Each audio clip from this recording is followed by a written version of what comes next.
19h45, la barrière Info Soir. Messieurs, dames, bonsoir et bienvenue à cette nouvelle session d'information du mercredi 29 mars 2023. Ouverture ce matin au centre de conférence Mahatma Gandhi de la réunion du comité des chefs de service de sécurité de la CEDEAO. Cette rencontre dont l'objectif principal est de permettre aux hauts responsables des États membres de la CEDEAO d'échanger sur la situation sécuritaire dans l'espace CEDEAO est présidé par le ministre de l'Intérieur et de la décentralisation. Le compte-rendu de cette cérémonie d'ouverture, c'est avec Nafissatou Yahya et Boubacar Souley.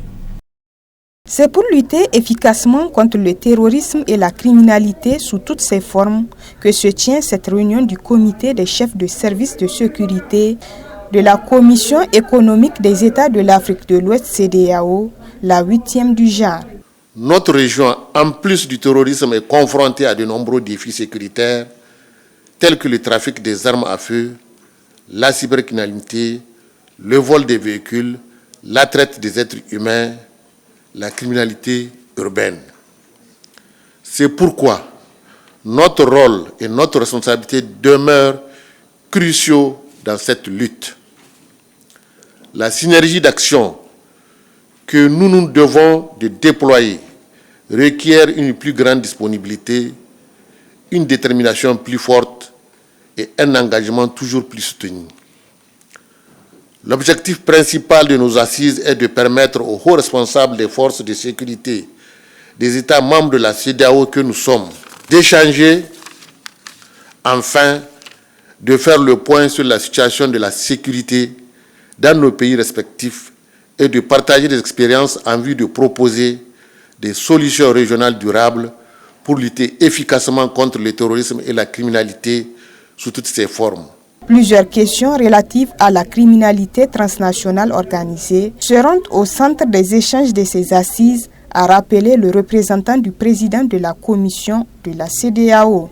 Nous sommes réunis aujourd'hui pour traiter des questions majeures relatives à la lutte contre la criminalité transnationale organisée, notamment le trafic de drogue, d'armes légères, des êtres humains, mais également vous vous intéresserez à la cybercriminalité, au blanchiment d'argent, ainsi qu'aux liens existants entre la criminalité transnationale organisée et le terrorisme.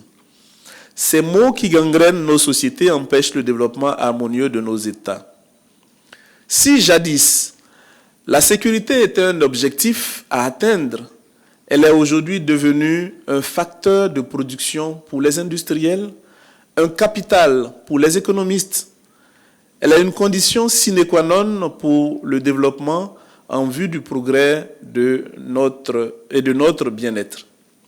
Ainsi, nos énergies doivent être déployées et notre attention doit constamment être portée sur une amélioration significative de la sécurité dans les États membres. En ouvrant ainsi les travaux de cette réunion, le ministre de l'Intérieur s'est dit satisfait du choix du thème de ces assises au regard des défis sécuritaires croissants auxquels est confrontée la sous-région ouest africaine. Ces défis ont pour nom terrorisme, cybercriminalité, traite des êtres humains et tant d'autres criminalités transfrontalières. Ces défis sont une menace majeure pour nos États. Ils sont une menace pour la paix, la sécurité, la cohésion nationale et la stabilité internationale. La prévention des actions terroristes est l'une des priorités de nos services de sécurité. C'est pourquoi la présente rencontre devait constituer une opportunité supplémentaire pour prospecter d'autres voies et moyens afin de faire face à ces nouvelles menaces. À noter que cette réunion des chefs de services de sécurité intervient après la 17e Assemblée générale annuelle du Comité des chefs de police de l'Afrique de l'Ouest. C'est dans le cadre du projet du Royaume d'Arabie Saoudite quitte alimentaire au Niger que le Centre Roi Salman de secours et d'action humanitaire octroie un don à 5145 ménages à travers l'ONG El Bourak Charity. La cérémonie de réception de ce don s'est déroulée ce matin à l'Académie des Arts en présence de plusieurs autorités nigériennes. Hamza Sakou, Soumaïla Abdoulaye. Ce don composé de 25 kg de riz, 25 kg de maïs et d'un carton contenant 2 litres d'huile, 4 kg de haricots, une boîte de tomates, un sachet d'arôme et 1 kg de sel est destiné à 5145 ménages issus des populations nécessiteuses des régions de Niamey, Dosso, Tillabéri et Tawa. Celle-ci est l'œuvre du serviteur des 2 saintes mosquées à travers le centre Roi Salman de secours et des actions humanitaires exécuté par l'ONG Al Bourak Charity au Niger.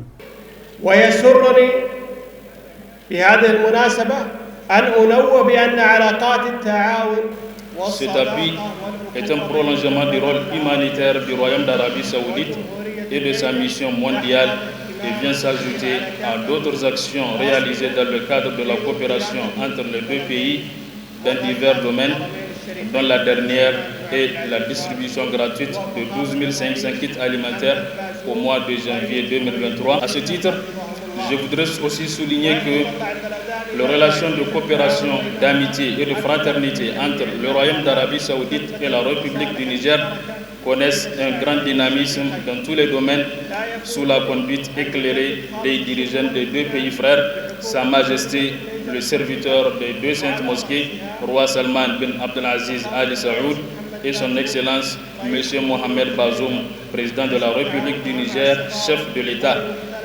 Les deux pays s'emploient à renforcer davantage cette coopération et ce, dans l'intérêt commun des deux peuples frères. أن يحفظ بلدينا من كل سوء وأن يديم علينا الأمن والصحة والعافية.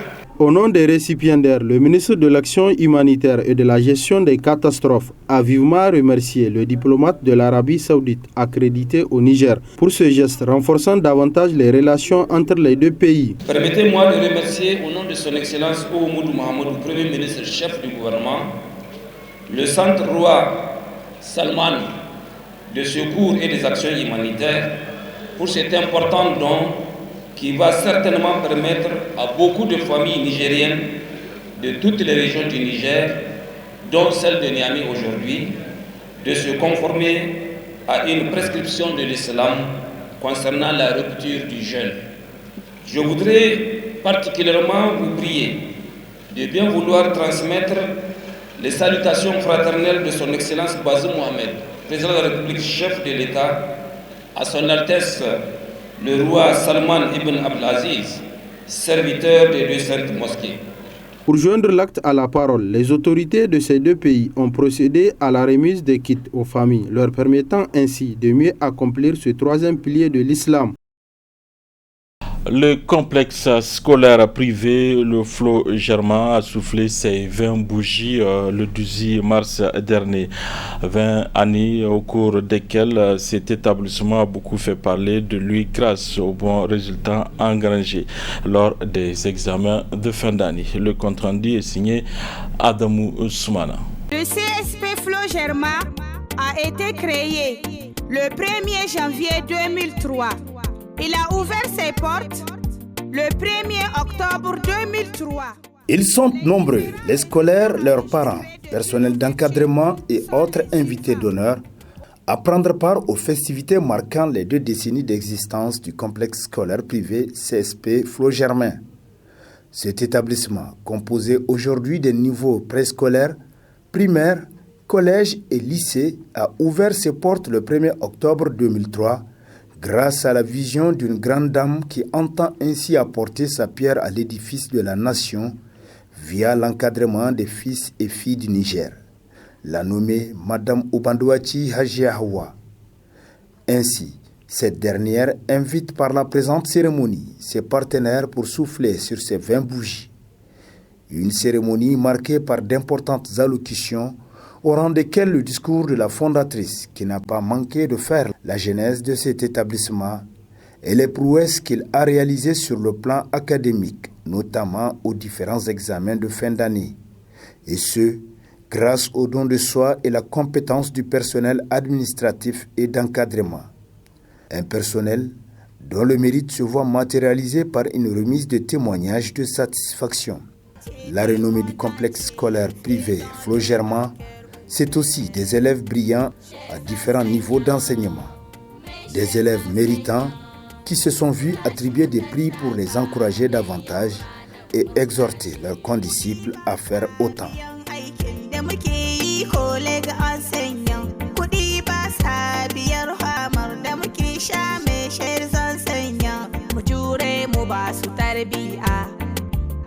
Chers enseignants, mes chers enseignants,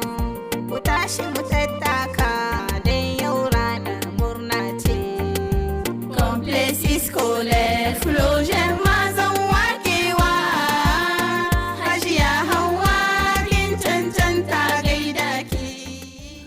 À noter que cette célébration des 20 ans d'anniversaire du complexe scolaire privé Le Flot Germain a été riche en événements culturels et sportifs, mais aussi et surtout récréatifs.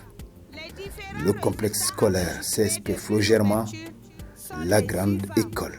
Au CFEPD, 1876 candidats présentés, 1838 admis, soit 97,97%. Au BBC, 1694 candidats présentés, 1568 admis, soit 92,56%. Au baccalauréat, 924 candidats présentés, 635 admis, soit 68,72%. Au préscolaire, tout le monde est premier, ce qui nous donne un pourcentage de 100%. Ce jour 29 mars 2023, le studio Kalangou de la Fondation Hirondelle a tenu une réunion des responsables des médias partenaires du Niger. C'était à la Maison de la Presse à travers sa coordination des médias partenaires. Boubacar Ibrahim, Halidou Brema. Après celle de l'année 2020, le studio Kalangou de la Fondation Hirondelle procède ainsi à la deuxième rencontre avec les responsables des médias partenaires du Niger. Objectif, revoir l'état actuel du partenariat en déterminant ce qui a marché, ce qui n'a pas marché et ce qu'il faut pour des perspectives encore plus concluantes. Qui dit partenariat dit problème, qui dit partenariat dit difficulté, qui dit partenariat peut dire également bonheur, joie. Tout ce que nous faisons, je l'ai toujours dit, nous nous basons sur vous pour exister. Nous nous basons sur vos radios pour diffuser. Nous nous basons sur vous pour toucher les Nigériens. Donc, il faut qu'on sache exactement qu'est-ce que nous pouvons faire pour que ces Nigériens et ces Nigériennes, chaque matin, qui ont leur poste radio ou leur poste téléviseur, qui nous regardent à travers nos émissions, arrivent à dire oui, yes, vraiment les choses ont changé. Déclarant qu'il s'agit d'envisager l'avenir à travers cette rencontre, la représentante de la Fondation Hirondelle n'a pas manqué de revenir sur les objectifs de la Fondation. Depuis fin 2020, Studio Kalangou a évolué, notamment depuis le 13 février 2023, avec une 3e heure de production de l'émission Le Niger sur Kalangou, diffusée par 21 radios, j'espère, ici présentes. Et nous aimerions également avoir votre point de vue sur cette nouvelle heure de programme. Les objectifs de cette réunion sont donc de rappeler le contexte et le cadre du partenariat, de pouvoir échanger avec les différents départements du studio Kalangou, relever les forces, les faiblesses, les opportunités et les éventuelles menaces de notre partenariat et surtout obtenir vos avis et attentes sur notre partenariat, parler librement, sans aucune gêne. Et je suis personnellement très intéressée de vous entendre, de parler notamment de nos faiblesses, mais aussi de nos forces en toute franchise. Venus des 4 coins du Niger, ces responsables des radios et télé vont durant 2 journées de suite apprécier sans langue de bois l'état actuel du partenariat afin de déterminer les jalons d'un nouveau pour mieux atteindre les objectifs poursuivis. Du sport dans cette édition avec la qualification du Niger à la CAN I-23. Les poulains de Zakaria Yaou ont réalisé cet exploit hier à Khartoum en battant le Soudan par un score de 2-1. À travers cette victoire, le Niger se qualifie pour la toute première fois à la CAN I-23 prévue au Maroc. Ismaël Moumouni. Ils l'ont fait. Les poulains de Zakaria ont valablement honoré le Niger en arrachant leur ticket qualificatif à la CAN U23. Malgré qu'ils soient en juin, les jeunes ont mouillé le maillot pour décrocher cette qualification en battant les crocodiles du Nil sur leur propre installation par un score de 2-1. C'est l'euphorie totale au sein de l'équipe.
Cette qualification est historique car c'est la toute première fois que le Niger se qualifie à la Coupe d'Afrique des Nations moins de 23 ans. Une prouesse réalisée par Zakariaou. On l'a fait! On l'a promis au peuple nigérien, on l'a fait! Cette victoire appartient à tous les Nigériens. Wow. Félicitations. Les enfants, ils l'ont promis, ils l'ont fait. Ils l'ont promis, ils l'ont fait. On l'a fait.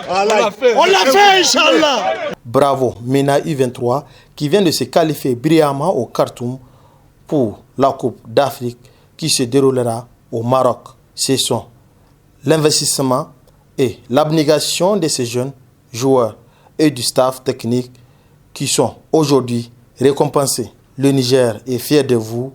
Ainsi a tweeté le président de la République, Bazoum Mohamed. MENA national, fierté nationale.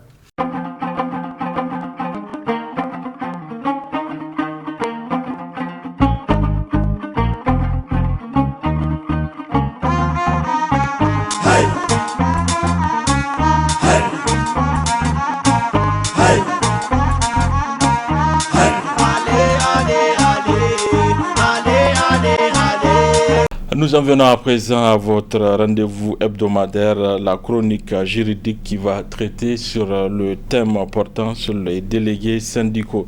Ce thème est développé par Maître Alfred Emmanuel, juriste et également président du Raja Presse. Très bonne réception à vous.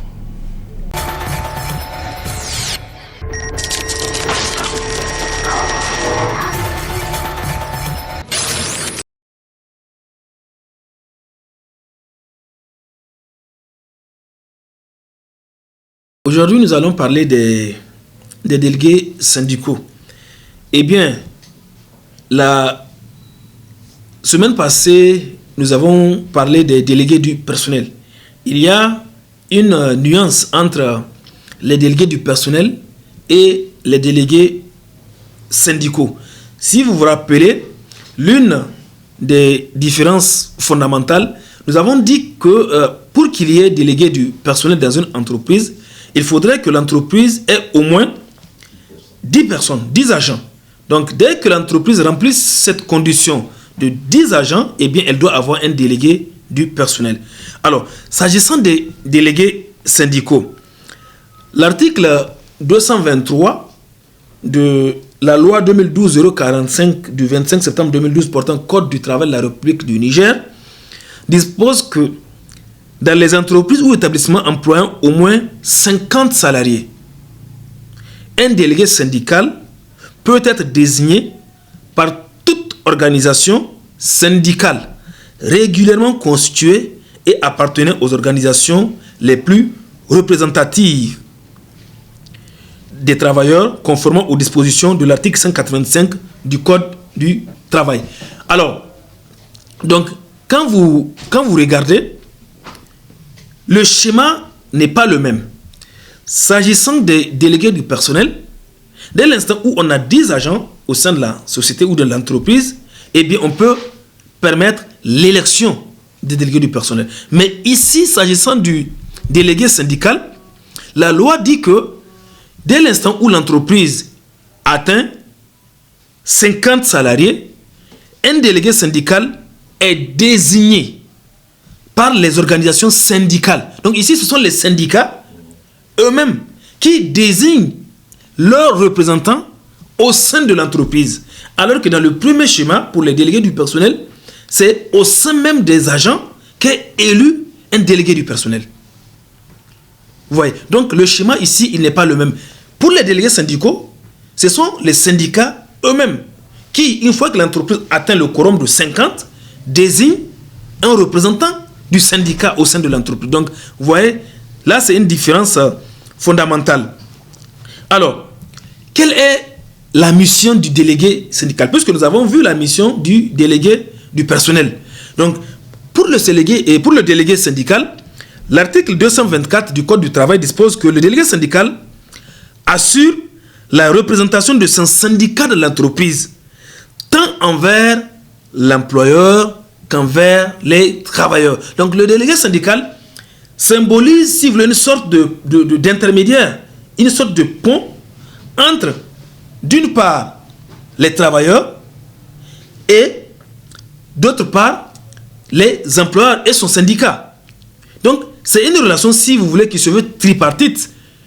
Ça concerne les travailleurs, les employeurs et le syndicat qu'ils représentent. Maintenant, le délégué syndical a aussi un certain nombre de prérogatives au sein de l'entreprise dans cette relation tripartite dont j'ai parlé tantôt. Il est convoqué, en ce sens, aux réunions que l'employeur doit organiser avec les délégués du personnel. Il participe à cette réunion. Et lors de cette réunion, il peut prendre la parole. Il est destinataire également de toutes les informations que l'employeur doit aux délégués du personnel. Ça lui permet une sorte, si vous voulez, il a un œil de regard sur les correspondances échangées entre l'employeur et les délégués du personnel. Nous avons précisé également, comme les délégués du personnel, que le délégué syndical doit également avoir un temps qui lui est aménagé pour l'exercice de ses activités.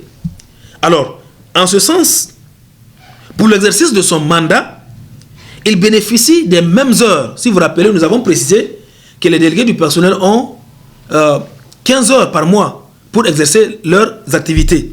Donc, en ce sens, le délégué syndical bénéficie également du même temps pour exercer ses activités.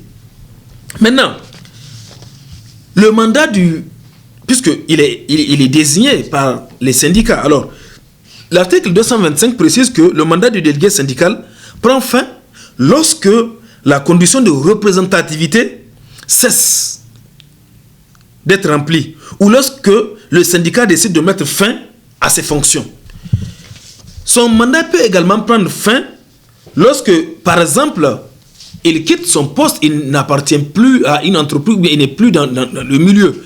Il prend fin également en cas de rupture du contrat de travail, justement, du délégué du personnel, ou en cas de démission du mandat ou de la perte des conditions requises pour sa désignation.